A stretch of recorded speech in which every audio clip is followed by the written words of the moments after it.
Good morning, everyone. Let me get this off the screen here. Just getting my camera in order. Welcome to Classical Guitar Live. This is my show where I show you how to play some of my favorite classical guitar pieces live on air. This is a lot of fun. I had a vote for this one. We're doing Opus 60, number 19 by Fernando Sor today. This is a really very, very pretty piece. I'm going to play it for you here in just a second. I'm going to show you my recording. It's a very old piece. It sounds a lot like a certain Beatles song, but Fernando Sor was born before the Beatles, so maybe they got a little bit of influence from this piece. So without further ado, I'm going to show you this performance. Of course, my dojo members can download the PDF for free. If you are not a dojo member, you can get the link below and buy the PDF. So here we are.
All right, so there's Opus 60, number 19.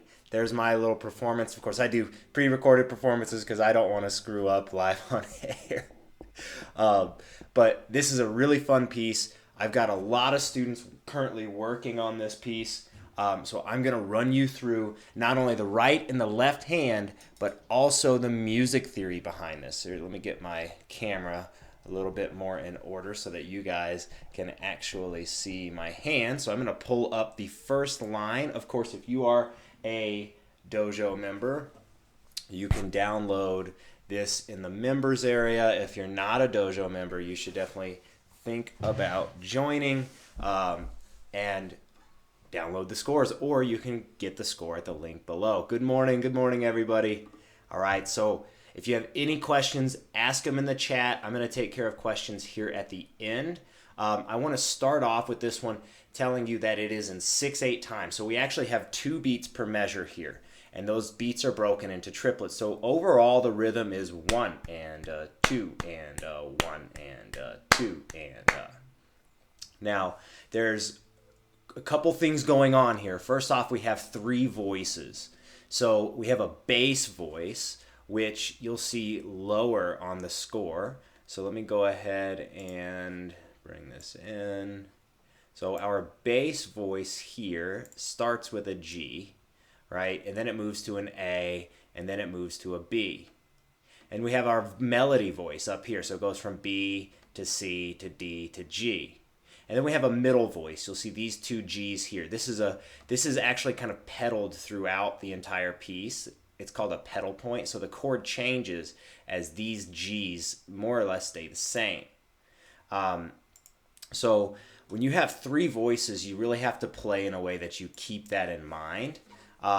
So we are going to have a bass line and a high voice, and then in between the anda and those triplets is the middle voice. The middle voice is not quite as important as the low and high voices. So we'll actually play them. We have a nice amount of emphasis on these notes here. And then the G string, we just kind of it's a little bit more of a whisper, right, as compared to the other notes. So we're starting in G major. That means we have all natural notes, and our F is sharp. So our F is the sharp here, and of course you can see that in the key signature before the time signature. The G major key is just really good for guitar. Sorry, I'm having some camera issues today. The G major key is really good for guitar. There are a lot of classical pieces written in G major, so you should check out G major just kind of as a key that you should get to know. So we're starting with our third finger on the low E here and our open B. Then we're going to grab our 2 open Gs, and then we grab our A and C, which is open A and first fret of the B. And then we grab our 2 Gs there, and we're going to jump to B and D, so that's second of the A and third of the B, and then our open G again, right? And then we're just going to use our pinky here to grab a high G on the high E, which is our high E string, right? So what we're doing here is bum bum ba bum ba ba bum ba ba da da da, and you'll notice that those high notes are a little bit louder than just the open G.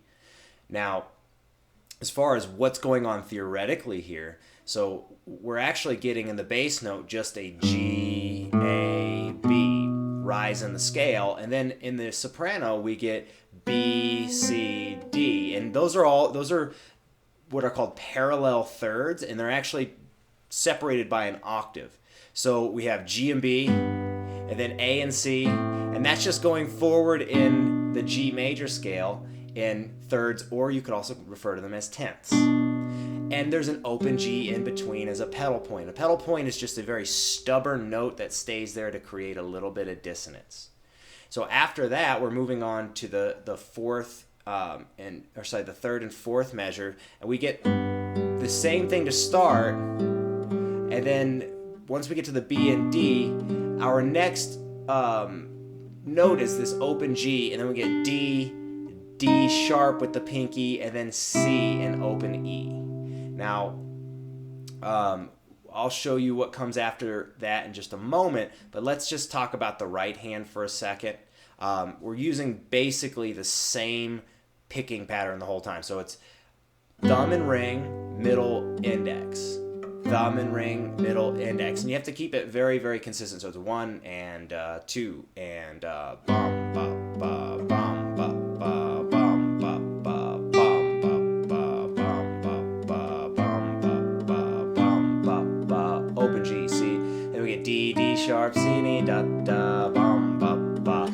Now, that's a really pretty thing, and as you can tell, this sounds a lot like Blackbird, doesn't it? So be really careful about your picking pattern. Make sure you stick to those right hand thumb and ring, middle, index patterns, and don't stray from that. It'll become automatic, and it's a really good type of pattern to learn.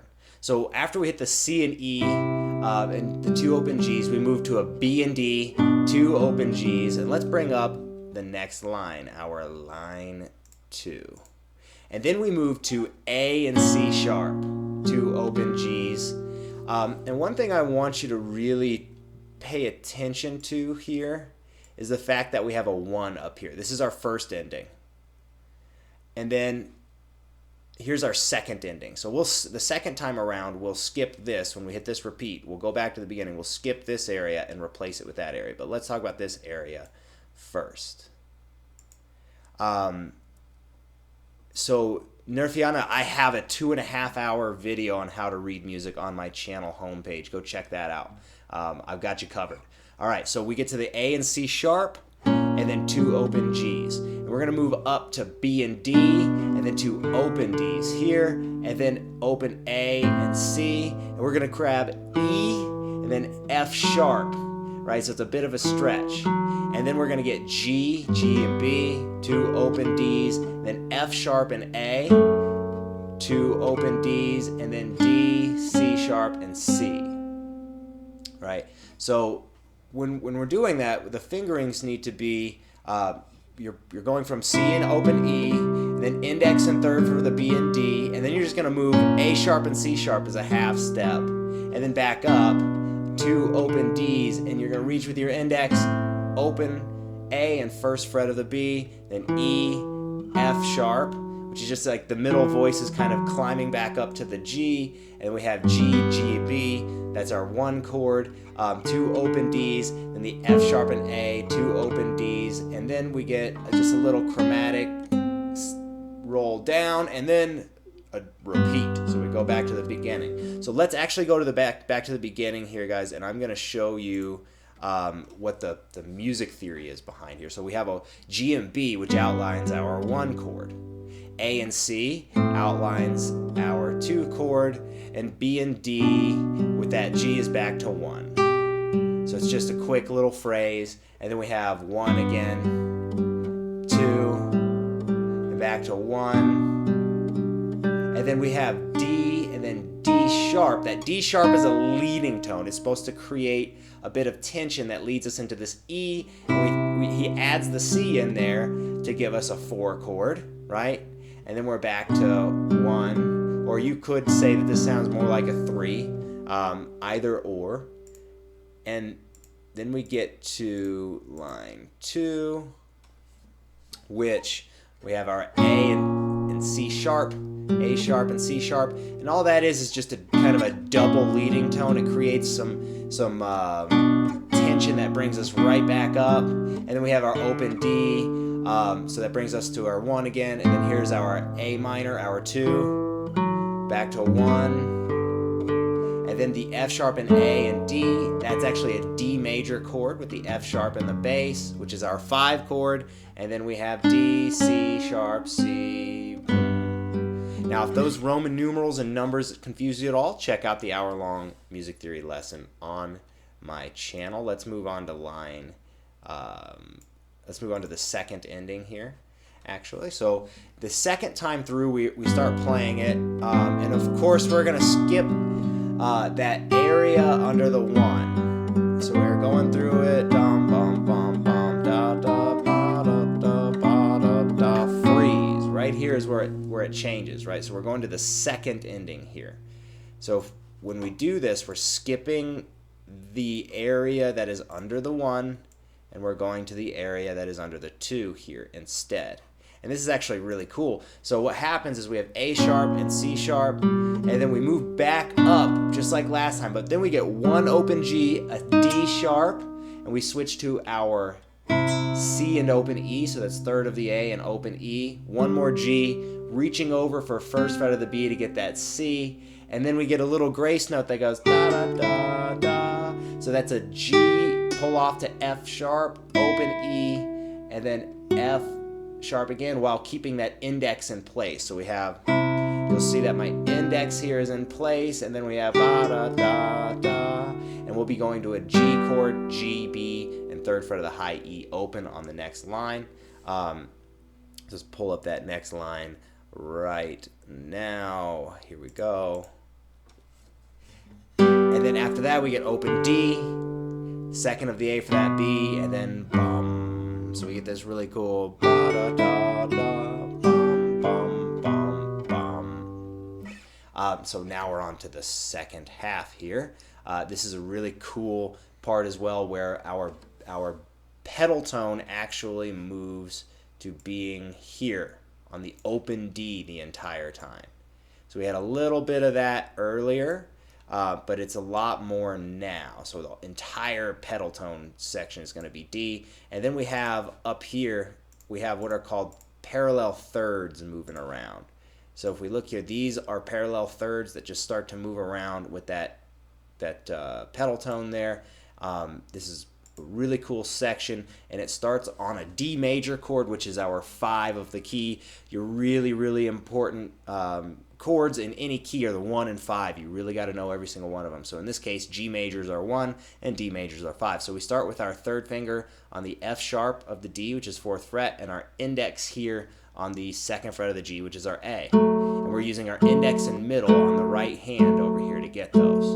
And then the pinky goes to the 5th fret, and we go dum bum, and then open G and B, and then open D.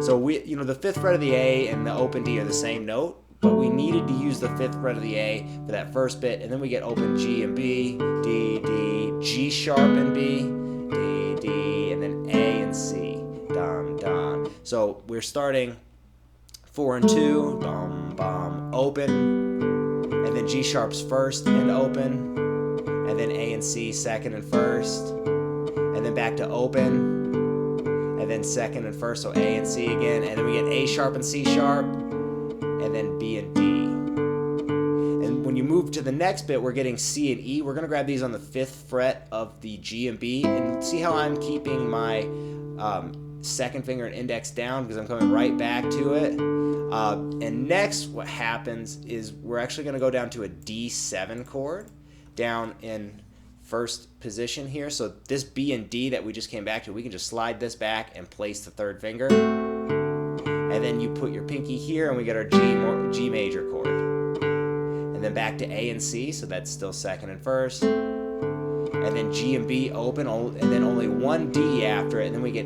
A and C, G and B. And after that, I'm gonna say grab this instead of, so when you get that open G and B, grab the 5th fret of the A, so that you can put yourself in place for the F sharp and the A again. So from the D7, we get D7, D, D, G, D, D, A and C, D, D, G and B, D, A and C, G and B, 5th fret, and then bum, bum, bum. So ba dum dum bum bum bum bum bum bum bum bum bum bum, 5th fret, bum, and then we get the same thing again. And then here, when we get our G sharp and B, we get one D and then a D here, and then to A and C, and then open, A and C. So the next line after we get those 2 Ds, there we get we slide up to the A and C sharp again, but this time we add an open E, and then back up to B and D, which is our 4th and 3rd, and then we get B and D again. Now this is where it gets really tricky, guys. We're gonna get a high B up here, which is the 7th of the high E, and your open G and B. Hit the D one time, back to B and D, and then you're gonna slide down to A and C. And actually, I need to fix an error that I have on my sheet music here, guys. Sorry. I just finished arranging this. This should be A and C. So we're going down to A and C, and I'll fix that on the PDF after this. And we slide up with our 3rd finger, and we get that with our pinky and 2nd finger on the F sharp, right? So we're going from A and C, and I'm going to put a circle around this guy so you can see it. My bad, sometimes something slips by the cracks. We slide up with the 3rd finger, and we get, and then open D again, and we slide back down to A and C, and then open G and B, G and C sharp for an A7 type of sound, and then we get our F sharp and D there. 2 open Ds, and then another open D, and then C sharp, C, right? So that whole section we get.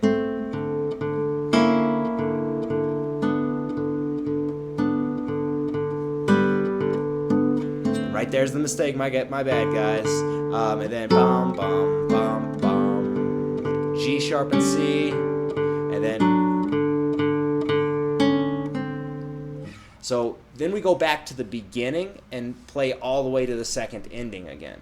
So I'm going to play this piece again for you guys, just real quick for anybody that just joined us. I have a circle right here, so I actually need to mend the PDF. That's one of the dangers of doing these things live, but hey, I'm all about that.